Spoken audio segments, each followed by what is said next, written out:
yangu hapa Best King inakuaje? Waambie mashabiki zako leo umevaaje? Leo niko simple na saa ya kawaida. Hii saa niliona kama laki tu ya kawaida. Hii gold isiwashtue. Hiki koti nimechukua kwa mwanangu mmoja anaitwa G Modo hapo tu mbele 45. Nimekikata, hakikuwa hivi, nimekata. Unajua fashion. Yeah, hapa nimekula inaitwa nataka ice kama hivi. 45 Ngumi. Hapo chini utakimbia. Hapa chini ni 350. Tena hiyo bei fair kwa sababu jamaa inabidi nimtagi. Naweza nikatoa shout tu jamaa anaitwa Landism. Ndio alinitafuta miwani kawaida 30. Nini kingine? Hii funguo ya gari. Funguo ya gari. Nywele kawaida. Nywele huyu anaitwa Creeper.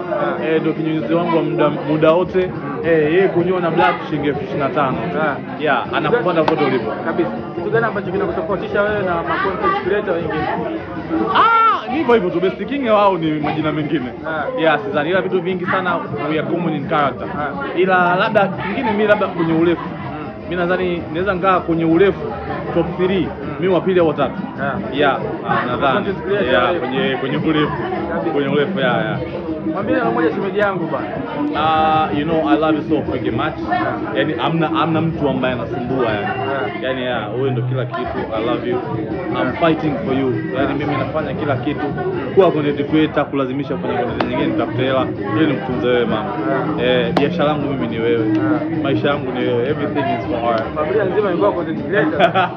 Walipotea sana. Mr. King. You already know. We out here.